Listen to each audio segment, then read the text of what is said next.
N'Kosi Perry was a quarterback at Miami. Is he now, and what will his future be? This is one of the mysteries that I need to have solved, and I got the right guy here, Cam Underwood from State of the U. And, of course, this is our Miami Hurricanes live talk that we present to you each and every week, at least once a week.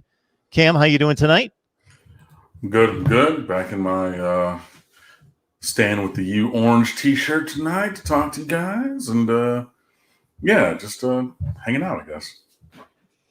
You guys know what to do in the live chat. You leave your questions, your comments, your debate topics, anything you'd like for Cam or myself or both of us to address. Leave it right there, and I will be monitoring as we go. Keep in mind that, of course, this show and the entire channel, but specifically this show, will succeed based on your individual contributions. And also, if you have contact with a potential sponsor, then hit me up at MarkRogersTV at Gmail. That's easy to remember, MarkRogersTV at Gmail. Okay, N'Kosi Perry, quarterback at Miami, entered the transfer portal a few weeks ago. Mm-hmm. Then he took himself out of the transfer portal. Please explain his playing status and school status. Yeah, that was like right before we recorded last week and everything. So I waxed poetic about my guy, 5, for a while. We went through and did some rankings just kind of off the top, on the fly of, if you were to rank N'Kosi as a starter or potential starting quarterback in Power 5, where would he land?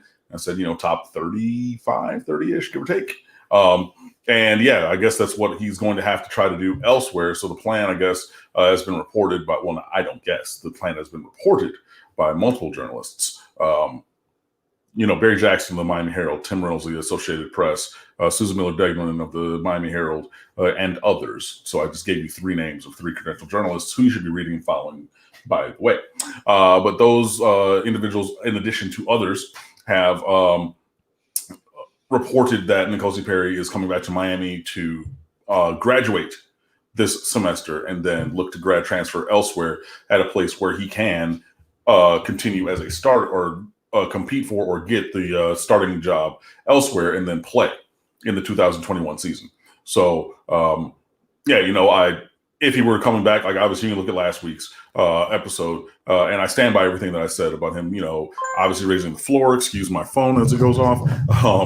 Raising the floor for the backup quarterback spot and all kinds of stuff like that. But if he's leaving to try to get a starting job, it makes sense, because again, I think he could be a top half of the Power 5 starter, especially if you're going to put him, he's going to land in a spot that runs a spread offense that fits his skill set. And I said this on the Basketball Conference podcast with Joey and Mike, some guys who Mark knows obviously as well, because they've contributed on some shows here previously. But, if N'Kosi Perry came off the bench cold and ran and played like he did in the bowl game, that has to be on the highlight film. And for me, we were talking about this when I recorded with them a couple of days ago. Mike said that performance was a top 3 for N'Kosi Perry at Miami. I said, absolutely. And your other 2 are 2018 Florida State and 2019 Virginia Tech. So that would be when led the comeback from 27-7 to win against Florida State 2019. 18. And then spotted Virginia Tech a 28-point lead after one play into the second quarter, and then had a close comeback loss. I think it was 42-35 or 42-31, something like that, or 38.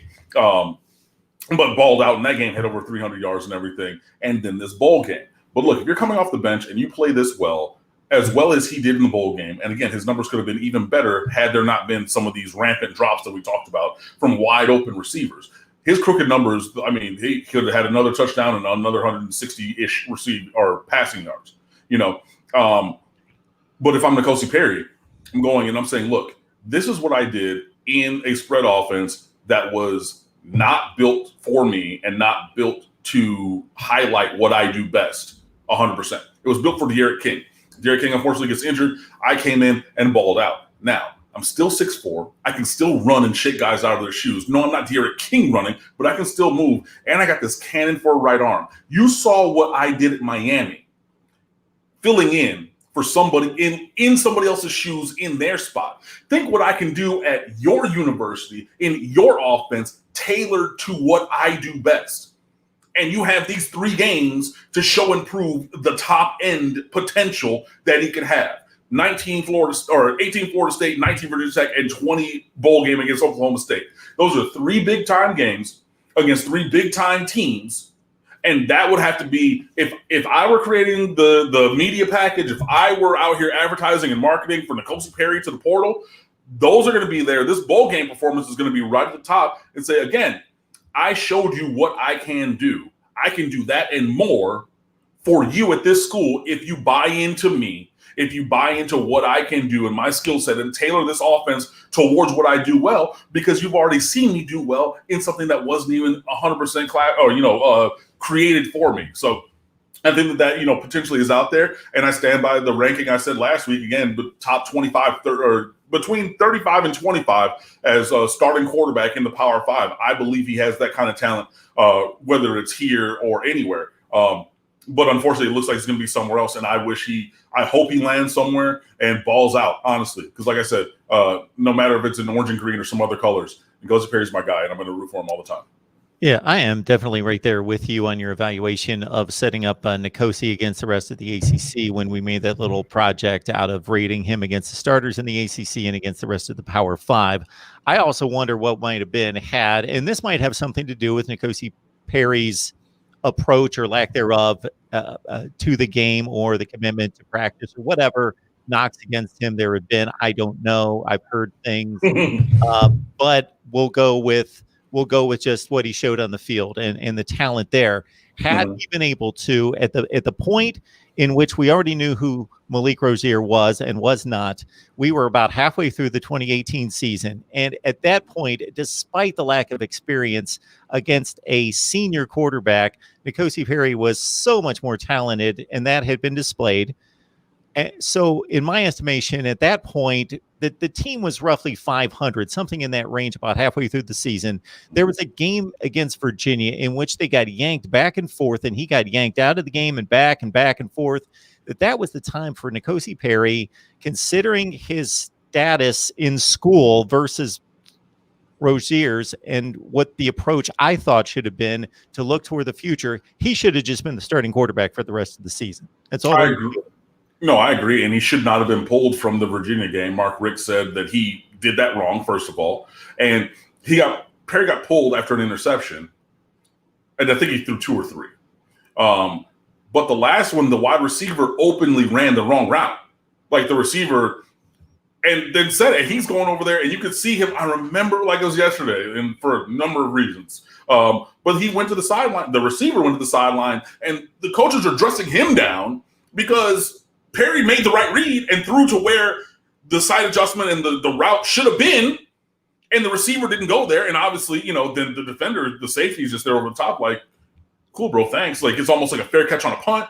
But yes, Perry threw it, but it wasn't necessarily his fault because the receiver was in the wrong place. This wasn't like in the bowl game in the 2017-18 Orange Bowl when Malik Rozier threw a slip screen directly to a Wisconsin defensive end who's 6'5", wearing all white jersey right in front of his face. The receiver needs to get there. The receiver wasn't there. You have eyes in your head, bro. I don't care about want to let it go. You see that there's a guy where we're in all black and they're in all white. You know what I mean? Like light versus darkness, good versus evil. You see a guy wearing the opposite color. It wasn't even like both teams had orange and blue or blue and orange and green and green. It wasn't even like that. We had all black jerseys. They had all white jerseys. And you threw it directly to this guy. It wasn't even like that. He threw it where the ball should have been. The whole highlight review, they're on the screen telecast. Well, you can see why he threw it up the sideline because of coverage and da-da-da-da. And this is the cover 2 hole. And if the receiver would have run this route, but the receiver decided he was going to da-da-da-da, you can see that. And then Mark Richt yanked N'Kosi Perry. And that was one of the things, like I said, Mark Richt in the end didn't have the temerity to do what needed to be done. Because even though it wasn't necessarily great then, you need to stand by your guy at that point. And in the 2017 season, we saw Mark Richt stand by Malik Rozier. And it wasn't great, but it was smoke and mirrors. And the team ended up winning games. And you described that 100% to the quarterback play, and that was just false. But then the variance of Perry's performance was so great, as in the highs were super high, but the lows, like we saw at Virginia, with a couple of interceptions, were low. And Mark Richt just didn't have the gumption to stick with the better player. And unfortunately, we've seen this at a bunch of schools, and unfortunately, of course, when with Miami in the recent past. But either way, in any case, I hope to see N'Kosi Perry put up some nice crooked numbers at somebody's school and just do well for himself and his family and everything. Move forward. Another decision that Mark Richt made that I won't understand, because he wasn't fearing for his job. He was comfortable in his job. He's the guy. He's not going to get fired at the end of the season. He doesn't need to eke out an extra win and go 7-5 versus 6-6. It's not going to matter. He needs to build the future. He's the guy. Exactly. So why are you coaching scared? You know what I mean? Like, yeah.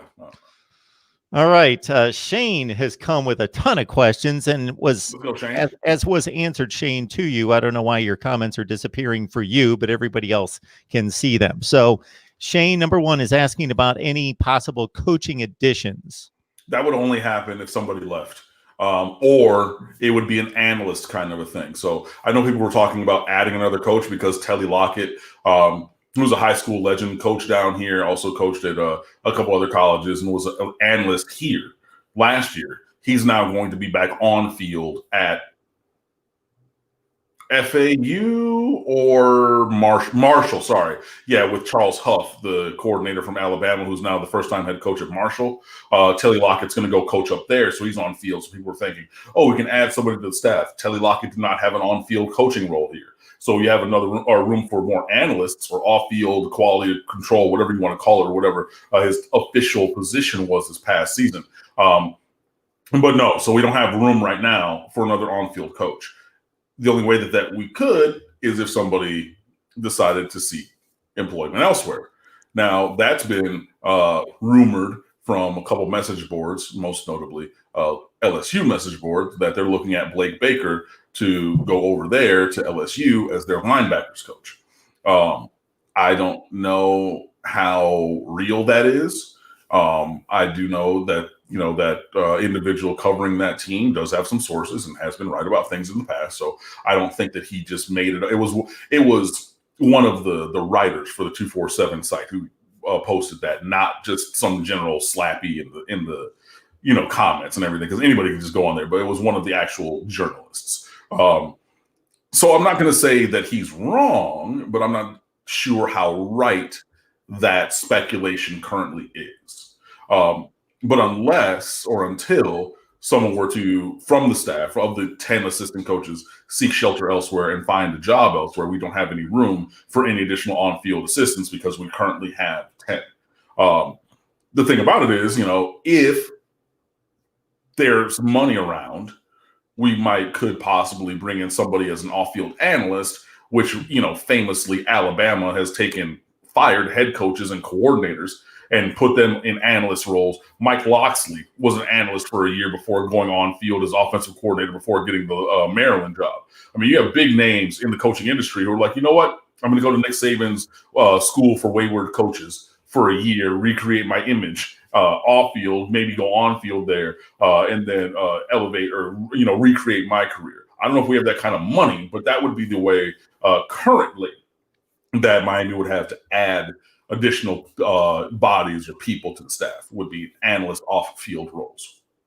I am understanding half of Shane's second question, so hopefully, Cam, you can read between the lines here. Any news on scholarship number increases due to COVID? Mm-hmm. I understand that, but the second part, or an overload in transfer portal. I think that that's just saying it's the same thing that we talked about a couple of weeks ago. If the NCAA is going to, first of all, an increase in scholarships. Miami is not at 85 scholarships to begin with. So we don't necessarily need additional scholarships on the roster. We probably would with an incoming class. So I think that they did change the number you can have on the roster for this year.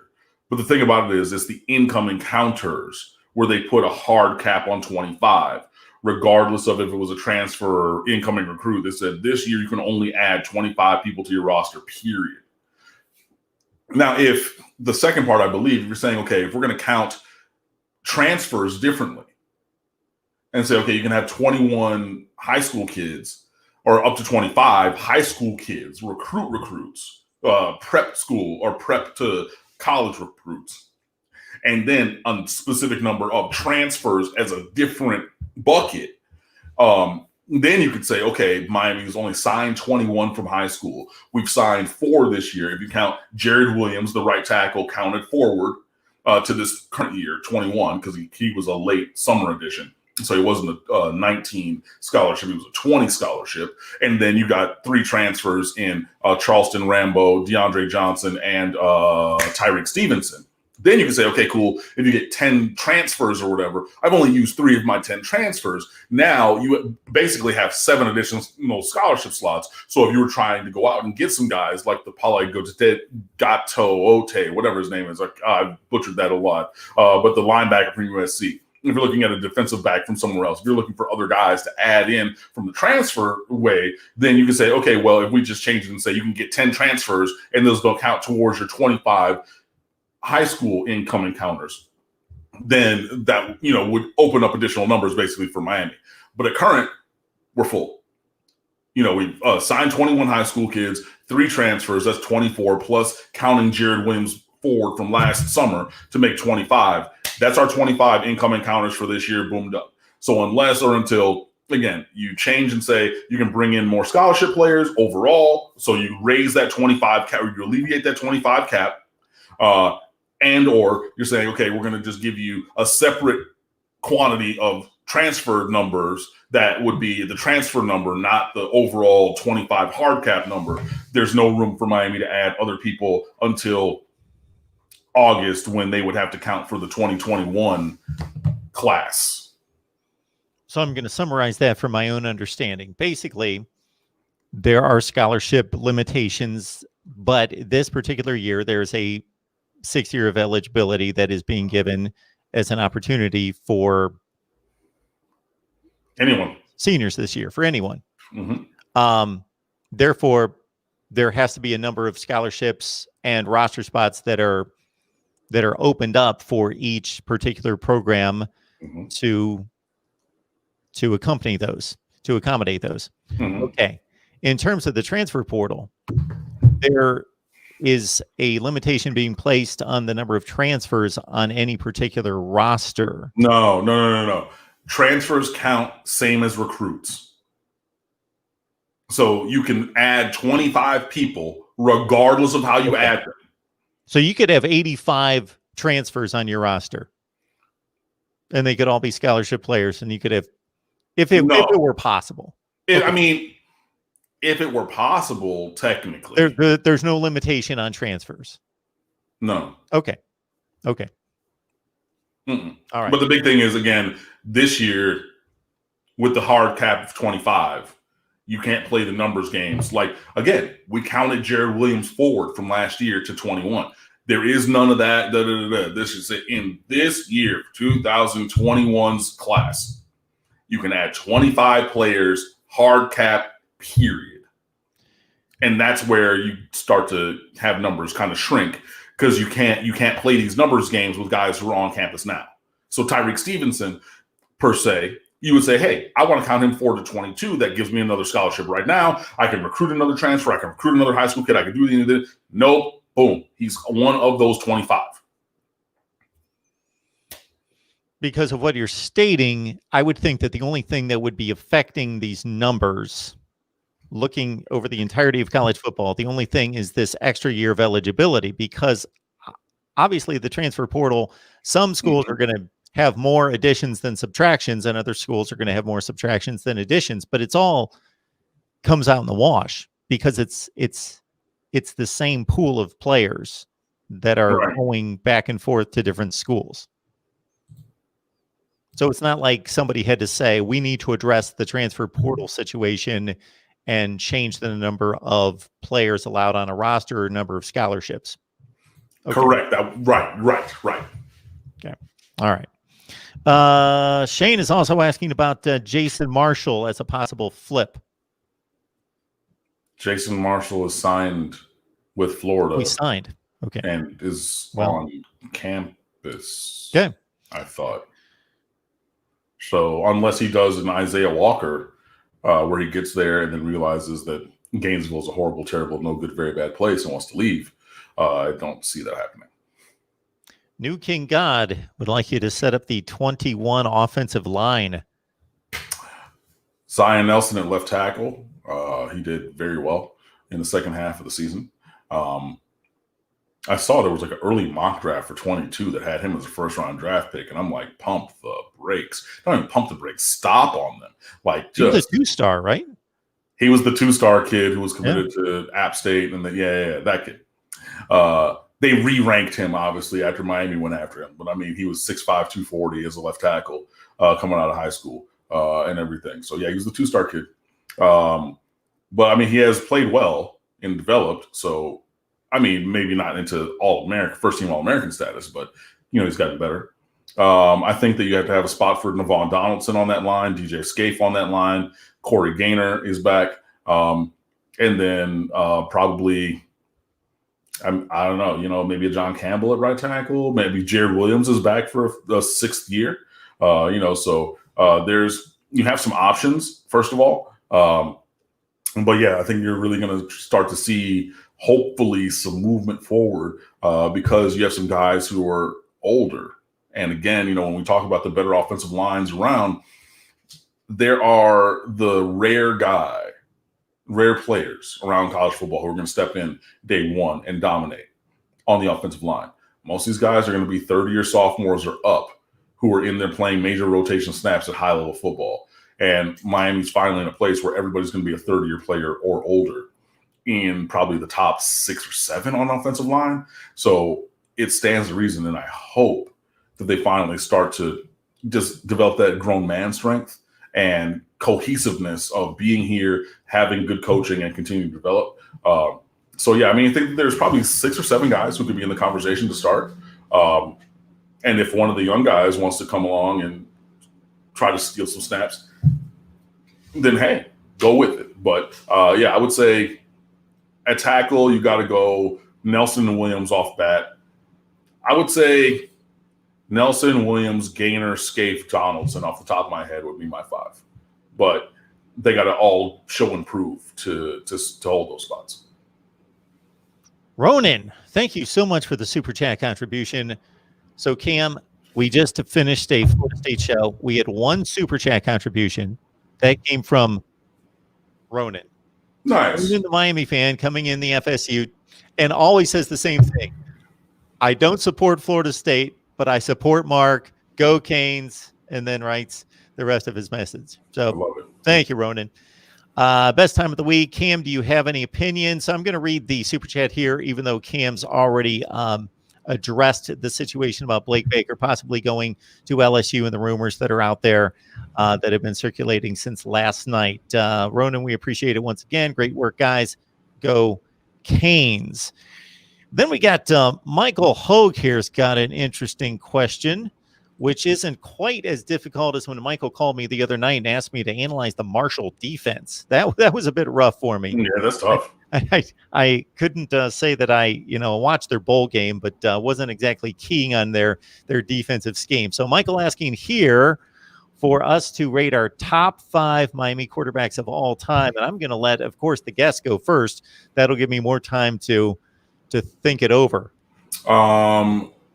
George Myra, number 10. His number is retired. He's an old timer. Obviously, he wasn't anytime recent, but one of the first legendary players on offense for the Miami Hurricanes in their history. So that's why we don't wear the number 10 anymore, because it was retired for George Myra.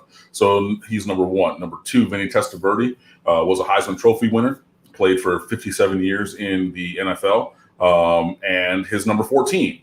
Also retired, unretired when his son was here as a preferred walk-on for like a year. But otherwise, if your name isn't Vincent Testaverdi, either senior or junior, you're not wearing number 14. So that would be number 1 and 2. Just on or the first 2. I'm not going to necessarily say 1 and 2, but of the 5. Number 3, Gino Torretta won a Heisman Trophy. Simple. We're getting to brass tacks here because back in the day there were so many of them. Mm-hmm. 2 of Bernie Kosar, Jim Kelly, and Ken Dorsey. I'm not going to fight you with whichever 2 you want to take, but I gave you 6, and you can pick your 5. But for me, that would be your top 5, 6. Myra, Testaverdi, Kosar, Kelly. I just forgot one. Kelly, Kosar, Testaverdi, Myra, Gino Torretta. And yeah, there we go. Gino Torretta and Ken Dorsey. I gave you 6, Mike. That's where I'm going to go with it. And I'm also going to throw this out here.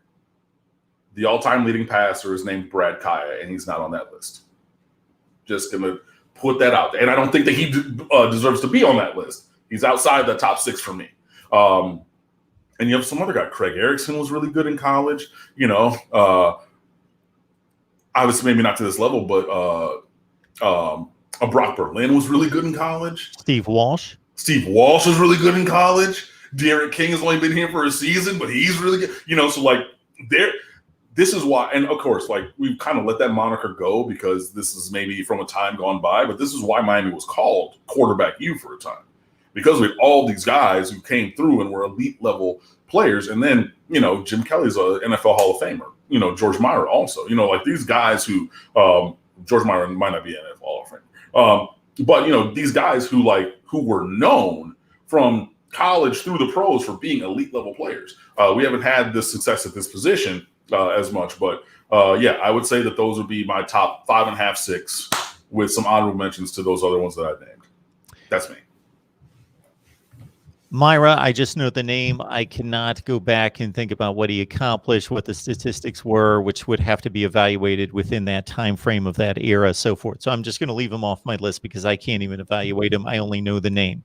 I went Vinnie 1, Kosar 2, Kelly 3. Now, again, these quarterbacks should be rated based on what they did at the University of Miami. I am taking a big swing toward their NFL careers there by doing that. Mm-hmm. But they certainly produced at the collegiate level. And again, their numbers have to be taken into consideration against the era when it was more difficult to throw the ball downfield. But those guys really ushered in, were among worthy quarterbacks at Miami to usher in the passing game. But the quarterbacks across the nation, they were 2 of the guys that were the forefront of the passing game and the passing era in the late 70s and early 80s. So I got Kosar at 2 and Kelly at 3.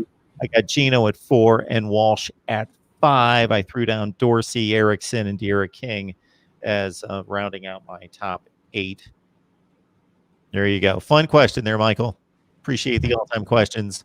I don't like doing that because I like to be accurate and I like to know that I've done my exhaustive study and research to put down, these are my top 5, here they are, and I can vet it out and I will argue with anyone. So for me, just to slap it down, it goes against my grain, but that's what we got going here tonight, of course. Yeah. All right. Demetrius, Mark and Cam, how are Miami Hurricanes doing in recruiting in football in 2021? Well, Cam certainly let us know last week that pretty much the work is done and it's about the 10th rated class in the country. Yeah. I mean, it was it's a good group, man. I really like what we did, especially with the offensive line in this class. Michael Mclaughlin, who was a tight end when he first worked out of Miami, and we maybe saw into the future, and we're just like, you're 6'7", 240 already as a high school sophomore, junior. With a thickly built lower half, maybe you can put your hand in the dirt and play offensive tackle. And again, Eric Winston did that coming from Texas. He worked or played at a very run-heavy offense and was a tight end when he came to Miami. Look it up. And then transitioned to left tackle and had a long, long career in the NFL. I'm not saying that Michael McLaughlin is going to be the exact same, but that's the projection path from tight end inside, one more slot to tackle. So that's a good get. Leonard Seymour is a good get. Jake Garcia is a top 5 quarterback recruit. That's a great get. Thad Franklin is a bigger running back, high usage rate at Chaminade, so maybe a few more carries than you would like from a running back at his age, but that's not disqualifying because we have other good running backs, and Cam Harris, Donald Chaney Jr., who should be starting, and Jalen Knighton, who's a perfect change of pace back. And then you have Franklin coming in as a bigger back, like I said. You have 3 awesome wide receivers in Brashard Smith, Romello Brinson, and Jacoby George. I would say 4 with Malik Curtis, but I guess, we're dedicated to playing him on defense. So, okay, fine. You get the next Boragawas brother to take over kicking for the older brother, who was just the first Miami Hurricane ever to win the Luke Roser Award as the best kicker in college.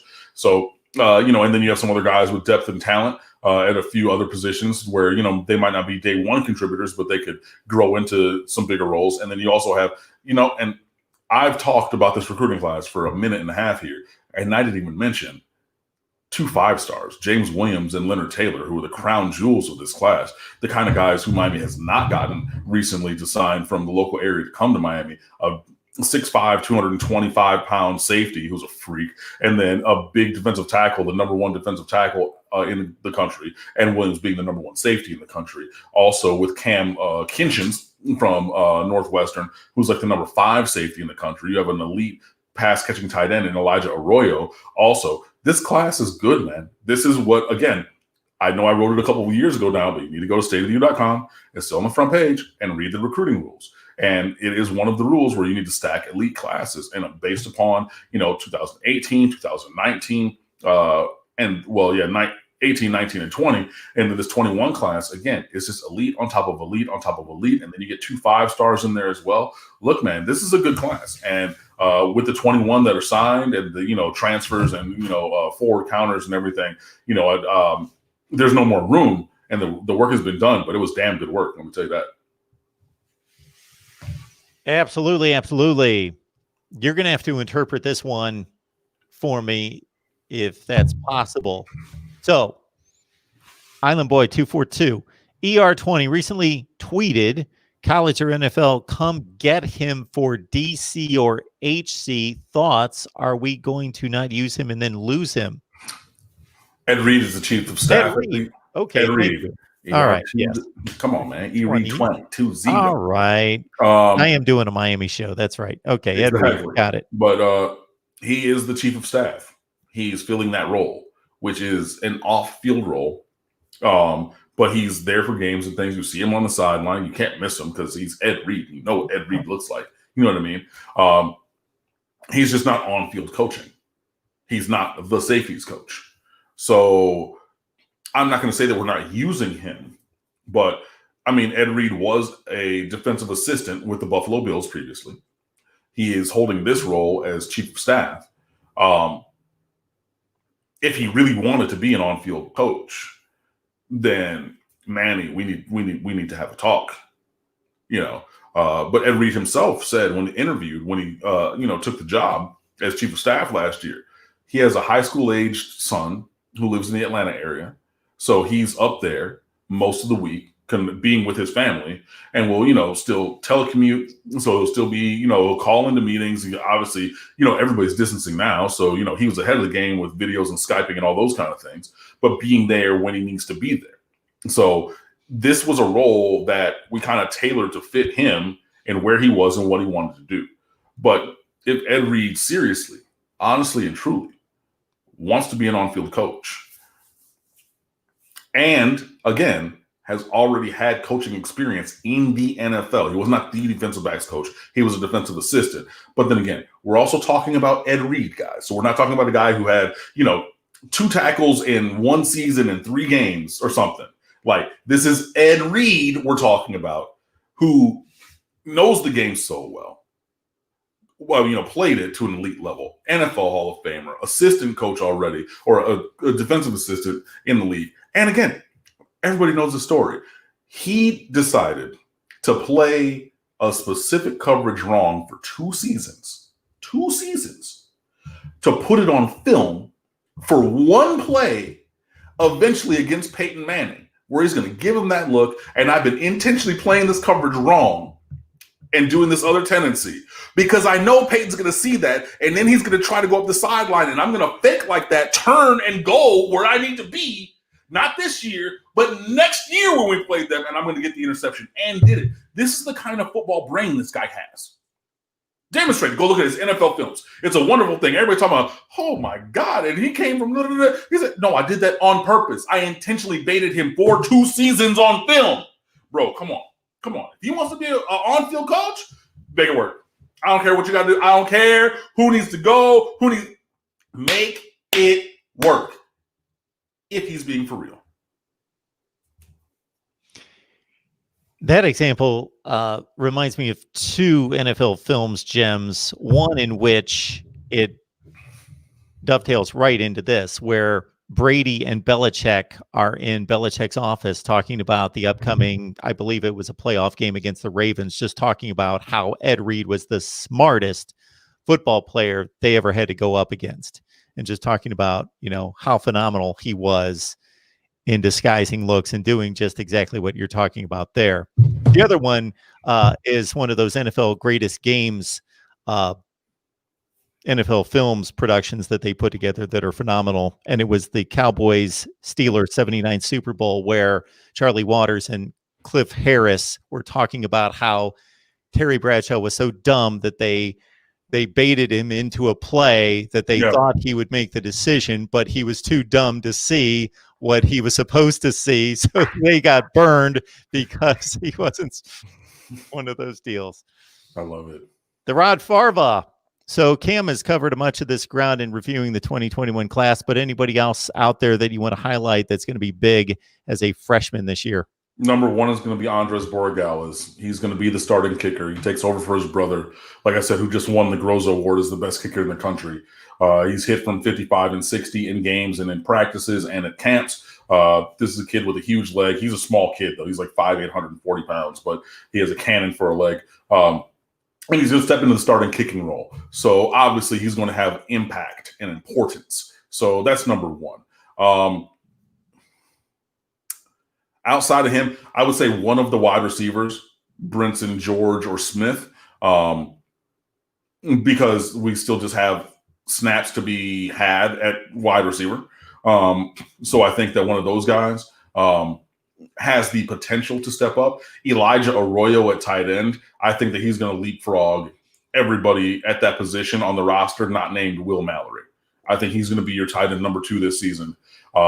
And then step into the starting tight end role as a true sophomore. I just think that he has that kind of ability on the field. And I mean, that's no disrespect to Dominic Mammarelli or Larry Hodges who are in front of him. I just think that, you recruited over those guys. I think you did with Elijah Arroyo. Outside of that, you want to say Williams or Taylor on defense, but I'm not sure how many snaps they're going to have to really have an impact. But I think that both of those guys can find their way onto the field early as well. All right. The great Kane 8, when you were running down the offensive line play and who you project as starters, just throwing in the comment that Scaife didn't play well this past season. Yeah, he struggled sometimes and struggled mightily.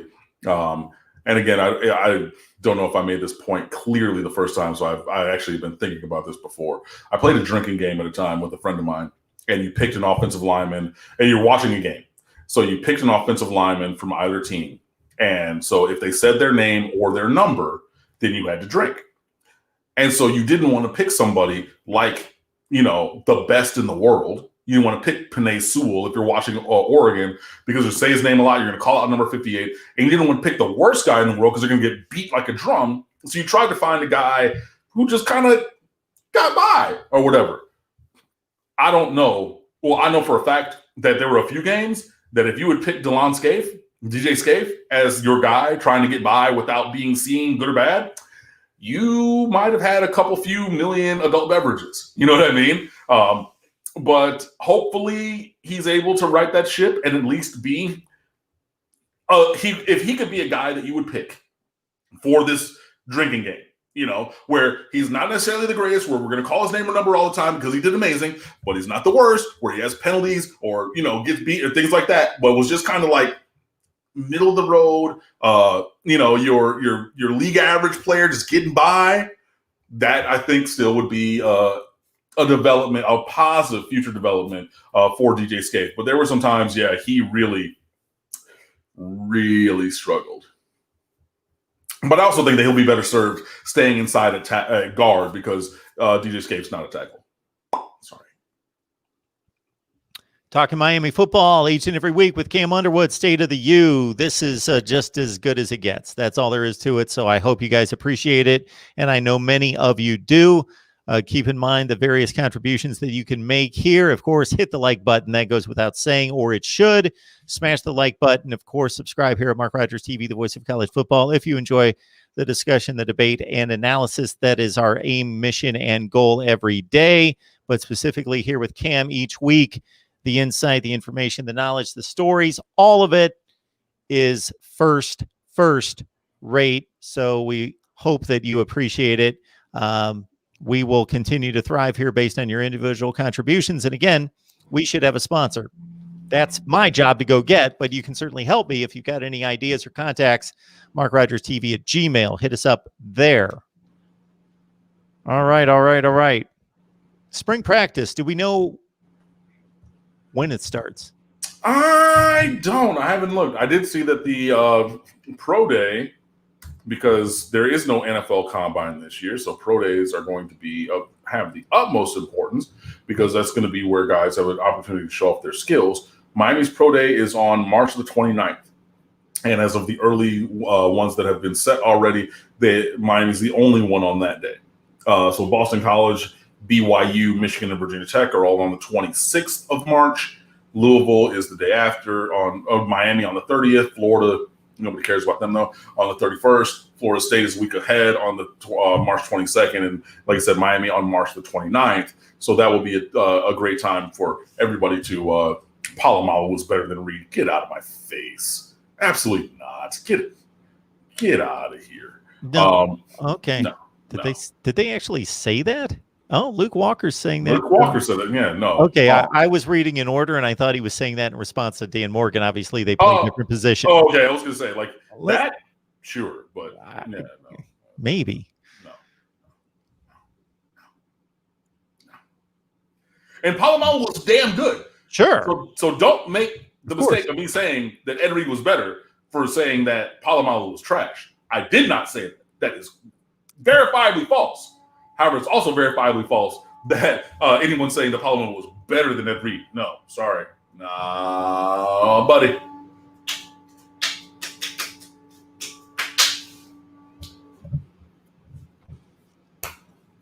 Yeah, that's you can make all sorts of comparisons in different sports about great all-time slam dunk Hall of Famer, but then this other guy's just probably the greatest of all time. And that's what you have with Palomalu, Ed Reed.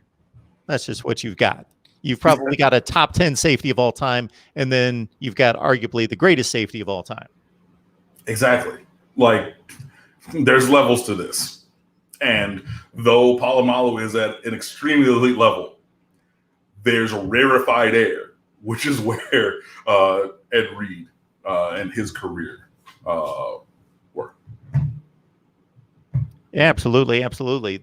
So that started because somebody asked, I believe it was the Rod Favre asked the greatest player of all time in Miami football history. Man, that's so tough. I hate that in football just because it's so difficult to compare positions. Yeah. Because they're so different. Exactly. I mean, it's just, I think, I was going to say something, but I might try to turn that into some content over the summer or something. But just like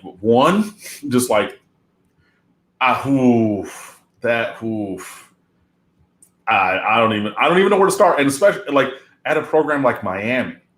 You know what I mean? You're not talking about Buffalo, where it's like, oh, Khalil Mack, duh. You know what I mean? It's not like that, where it's just like, oh, there is a singular answer. You know, like we've been blessed with greatness and having had so many amazing, incredible players. Even like players that you forget about. Remember, go back a couple minutes previous in this video, and I struggle to remember the name of Gino Torretta, who won the goddamn Heisman Trophy at Miami. You know, those are the kind of quarterbacks that Miami has had come through this program. Now extrapolate that out to pretty much every position on the field. You know what I mean? Like it just, I don't know. Yeah, Miami plays Alabama to start next year. I know. At least you're going to get a inexperienced quarterback. Now he is a 5-star, but he's an inexperienced quarterback in Bryce Young. Cool. That's you're going to have for you. You're going to have a bunch of other 4 and 5 stars everywhere. Like, yeah, the NFL guys who are going to leave for the NFL all left for the NFL because they said, you know, we're not going to stay and use up this year of extra eligibility because, like, why? I'm going to go get paid. But it's a hockey line change for them. You know, you lose 3 5-stars and you slide 4 more in. You know, and you're just like, how do they even work? Like, we just lost 3, and then we have, you know, it's like, you know, they had a 5-star defensive end, gray shirt, some years ago.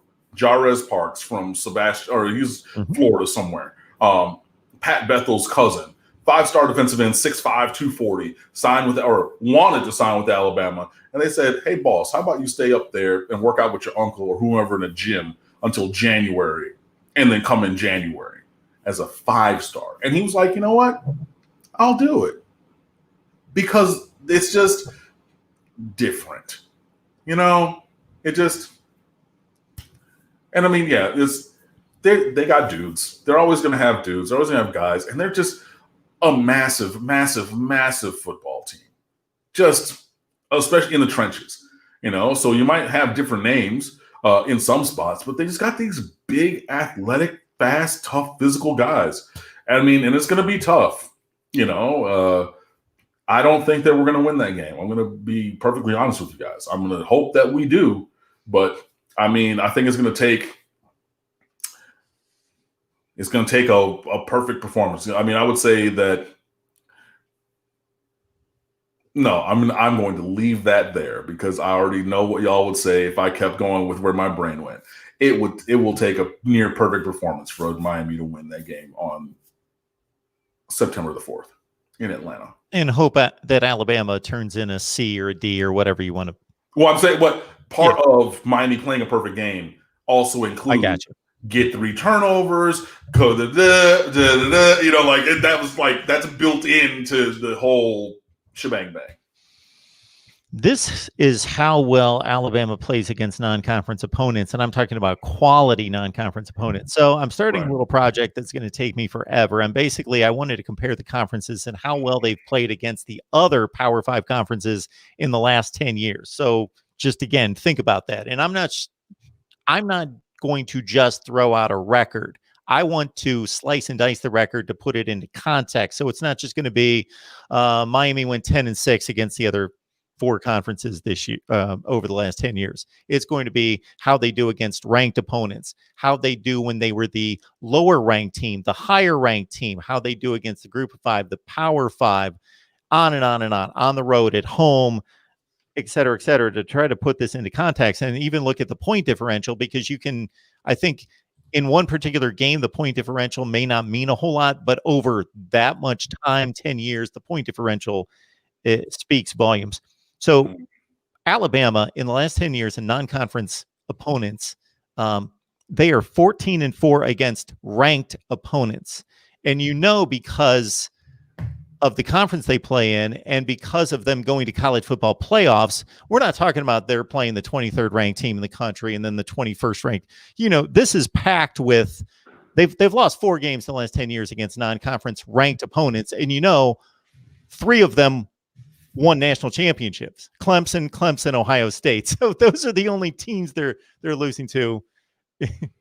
in a 10-year span. So you're talking like 14-1 against everybody outside of those 3 games. Yeah. That they're the national champion, and they lost a buzzer beater type game against those kind of teams. So their numbers are going to be skewed way above everybody else's. That's all there is to it.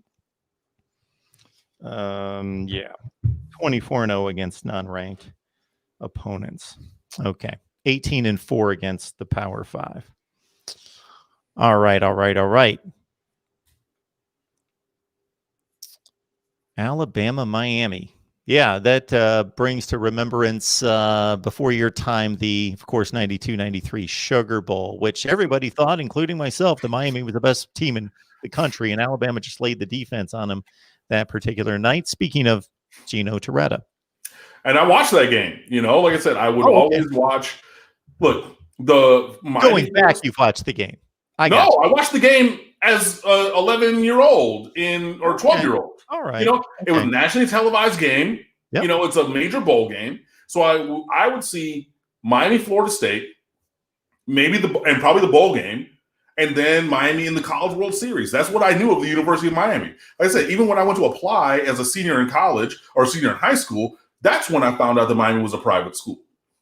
Like, I didn't know, but I saw them only a handful of times because, growing up in the 80s and 90s, we didn't have all this television now. You saw what was there. But I watched that game and I was like, oh, it's Miami. They're about to wreck shop. And again, I still had my old Script M hat for the Miami baseball team. So I'm like, yo, let me go run, put my hat on. This is my same team, right? And now they're playing here, whatever, cool. And then, George Teague happened and all kinds of other stuff. And I was just like, I remember being like, Dad, like, what happened? Because I thought, they're the, and my dad was like, I'm the crazy this might sound, right? I'm the toned down version of my father. My father had this personality. He came into a room, boy, listen, he had this kind of, so like Miami fit his style. He's like, oh yeah, this is why I was born in Anaheim. Moved out to the West Coast with my moms and everything, because LA lifestyle fit Big Sean Underwood. You feel me? Like, from Chicago, everybody on the whole Southwest side knew the man. So he's like, oh, okay, cool, yeah, Miami about to do numbers, and then, did it? But no, I watched that game, and hopefully, maybe we can flip that script and do to Alabama what they once did unto us. That would be nice. That game was a lighter version of the 86 Penn State Miami, meaning 87 Fiesta Bowl game, where Alabama had to play the way they needed to play. They ran the ball, they slammed the fullback over and over. They wanted to throw like 16 passes. Jay Barker was the quarterback. They were good. They could do some things, but they wanted to definitely bleed the play clock, bleed the clock, do all those right things. Maybe not to the extreme of that Penn State team in 86, but close to it. Mm-hmm. There's another game between Alabama and Miami that gets forgotten. 4 years earlier, 3 seasons earlier, they played in the Sugar Bowl as well. Mm-hmm. That Alabama team was 10-0, lost to Auburn, played Miami, the Miami team that was probably the best in the country, but finished number 2, that lost to Notre Dame by 1 point in South Bend. That Miami team beat a Derek Thomas-led Alabama team. I believe the score was 33-25 in New Orleans in the Sugar Bowl. Good times. Yeah. Good times. Christ Savior 88. No message there, but we thank you so much for your Super Chat contribution. Thank you so much for that. We appreciate it. All right, folks. I don't know where we stand. We're at 8 o'clock right on the dot. Anything else? I'm going to scan the live chat here real quick while I let Cam run down anything that he would like to address. Can't really think of anything right now, honestly. So just, always scouting out for players moving forward. There were some 7-on-7 tournaments around and, some guys talking about Miami and things like that. But obviously winning games on the field will help. And hopefully outside opening up and then maybe having this next recruiting cycle not be all distance virtual. We'll see how that works. and everything. And I know that there were other players or fans who were saying, Miami only recruited as well as they did because of coronavirus and people wanting to stay close to home. I mean, whether that's true or not, they're coming to Miami and not your school. So tough cookies. So there's that. But otherwise, no, I think that we're good. Appreciate you guys. My personal Twitter is @Underwood Sports. Website is stateoftheu.com. There is the Instagram, Twitter, and Facebook are @The State of the U is the account name for those. So we're still just pushing stuff. Apparently, Justin DeTavio has some interesting piece that he's posting tomorrow. I'm not even going to go into the editorial and look and see what that is. But there's that. Marshall Thomas just wrote a thing looking at Travaris Robinson, T-Rob, the defensive back coach, as a developer. So everybody knows that he's a very good recruiter, but looking at the players he's had and developed and things like that over the course of time, including this last season at South Carolina. Remember the name J.C. Horn, I'm sure, from that piece. If you didn't know it, then you will know it. But that's pretty much it. So, thanks for spending an hour with me and Mark tonight. And we'll talk to you guys, I guess, sometime soon. Absolutely. Miami Hurricanes Live. We've come your way 119 times. Nice. Most of those with Cam over the last who knows how many years. And that doesn't put a cap on how many times he's appeared here and really helped us build this channel up to close to 25,000 subs. So, nice. Cam, we appreciate that. And you know that. And I hope everybody else out there appreciates his contribution, giving up himself and his time for about an hour plus each week. Cam, have a great rest of your week and weekend, and we will see you hopefully next week. Appreciate it. We'll talk to you soon, guys.